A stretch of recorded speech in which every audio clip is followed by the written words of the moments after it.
In a democracy, the free press has a sacred responsibility. It must hold the powerful accountable, and provide the public with sufficient information to make informed political decisions. The article was originally published at Salon during the 2016 presidential contest. The mainstream American news media almost wholly abandoned that responsibility. Instead of reporting that Donald Trump was clearly and obviously an authoritarian in waiting, the American news media gave him an estimated $5 billion in free coverage. It was, and largely remains, verboten to call Donald Trump a fascist, even though he exhibits, repeatedly and enthusiastically, almost all of the necessary traits. He is a professional liar of the grandest kind. The Washington Post estimates Trump has publicly lied at least 5,000 times since he entered the 2016 campaign. Yet it took the American news media almost a year into Trump's presidency to acknowledge that he would not mature, or pivot, and grow into his responsibilities as president. Too many voices still refuse to call him a liar, preferring instead to say that the president uttered untruths, or inaccuracies, or that he was mistaken. Donald Trump has repeatedly shown himself to be a racist, a nativist, and a misogynist. Again, too few voices in the American news media have the courage to describe him in plain terms as such. After Trump's election, some members of the Fourth Estate have finally realized that Donald Trump, the Republican Party, and their voters are an existential threat to American democracy. It may be too little too late. Donald Trump has his own state-sponsored media in the form of Fox News and other agents of the right-wing echo chamber, playing much the same role that Pravda once played in the Soviet Union. USA Today has decided to play along as well. This week the newspaper published an op-ed purportedly written by Trump, which may set a record for the most lies told by a sitting president ever published in an American newspaper. Joseph Goebbels would be proud of such a piece of propaganda. Trump's USA Today op-ed, entitled, "Democrats' Medicare for All plan will demolish promises to seniors," is so absurd that it could be featured in a new version of Mel Brooks's fictional musical, Springtime for Hitler, but instead starring Donald Trump in the featured role. Trump writes that as a candidate he promised that we would protect coverage for patients with pre-existing conditions and create new healthcare insurance options that would lower premiums. That may be the only truthful statement in the article. Then Trump claims, "I have kept that promise, and we are now seeing health insurance premiums coming down." He threatens that the Democratic Party's so-called Medicare for All plan, which Democrats have not officially endorsed as a campaign plank, would really be Medicare for none. Under the Democrats' plan, today's Medicare would be forced to die. Democrats will seek to slash budgets for seniors' Medicare, Social Security, and defense. Republicans believe that a Medicare program that was created for seniors and paid for by seniors their entire lives should always be protected and preserved. Here are the facts. Donald Trump and the Republican Party want to take away protections for Americans with pre-existing conditions.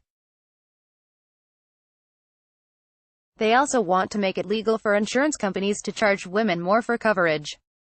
Trump and the Republicans will gut Social Security, Medicare, Medicaid, and other social safety net programs in order to pay for the $4 trillion they gave to the richest Americans under their tax reform bill passed last year. Other tax changes, either already enacted or proposed, would also hasten the rate at which Social Security, Medicare, and Medicaid become insolvent. The insurance plans proposed by Trump and the Republicans do not provide adequate coverage or protections for consumers. Medicare for All, as proposed by Senator Bernie Sanders and many others, would actually extend medical coverage and save money. The editors of USA Today made an irresponsible choice to publish such an egregiously false op-ed, even if its putative author is President of the United States. USA Today should be held fully accountable by its readers and advertisers and by the general public for such a misguided decision. If small local newspapers are careful to limit how much space they give to local crackpots and political hacks, the standard should be much higher for a national newspaper read by millions of people. It is also important to acknowledge how the American right has put the country's news media in a vice grip. The right and its messengers have spent several decades mainstreaming a lie about the liberal news media. In reality, there is no such thing. The American news media is dominated by large corporations which are extremely risk-averse. Moreover, media and communications scholars have exhaustively documented that rather than displaying a liberal bias, the Americans' news media has become overly responsive and sensitive to the demands of big business and conservatives. Other research has shown that Republican and other right-wing perspectives are actually overrepresented, relative to those of liberals and progressives, on American news programs, especially the Sunday political shows. The sum effect of the right's highly successful, liberal bias, propaganda campaign is that USA Today and many other news outlets have been bullied and intimidated into submission. There is now a slavish devotion to balance and fairness, even when that means failing the American people and betraying the Fourth Estate's sacred obligation to tell the truth. The Republican war on language is wide-ranging and goes far beyond such buzzwords as the liberal news media. President Richard Nixon used phrases such as law and order. Ronald Reagan then piled on with his racist references to welfare queens and strapping young bucks. In 1996, then House Speaker Newt Gingrich wrote a memo called Language, a Key Mechanism of Control, which contained key words and phrases that right-wing operatives could use to win their political battles by shaping public opinion. Gingrich's talking points have now become ingrained in America's political discourse and largely taken for granted. In the 2 decades since his infamous memo, Gingrich and other right-wing operatives have added such coded phrases as makers and takers, job producers, hardworking Americans, cultural Marxism, and social justice warriors to their lexicon. Donald Trump has of course contributed with his slogans, America First, and Make America Great Again.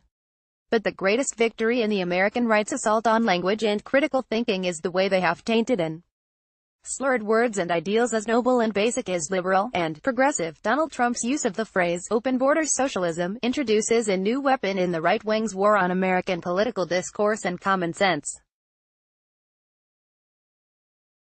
Trump writes, today's Democratic Party is for open borders socialism. This radical agenda would destroy American prosperity. Under its vision, costs will spiral out of control. Taxes will skyrocket. And Democrats will seek to slash budgets for seniors, Medicare, Social Security and defense. Open borders socialism is a powerful phrase precisely because it is an empty vessel, a floating signifier that has no meaning but can be filled with the biases and prejudices of the largely white right-wing, low-information voters who can be emotionally triggered by those words.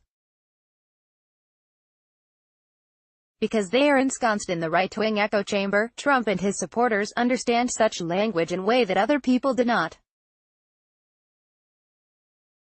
For those Americans who are better informed and grounded in empirical reality, open border socialism is utter gobbledygook, a political incantation akin to the speaking in tongues heard in some evangelical churches. Facts do not matter to members of Donald Trump's political cult. Nevertheless, the facts exist and must still be spoken.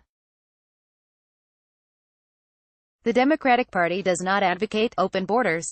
In reality, illegal immigration from Latin America has been a net negative, with more people leaving the United States than entering, since 2007. Democrats and other reasonable people want a sensible and fair immigration policy that is humane and embraces the fact that immigration is an economic and social gain for the United States. The Democrats do not want to abolish ICE in order to leave the country's immigration laws unenforced. Immigration and Customs Enforcement is a recently created agency.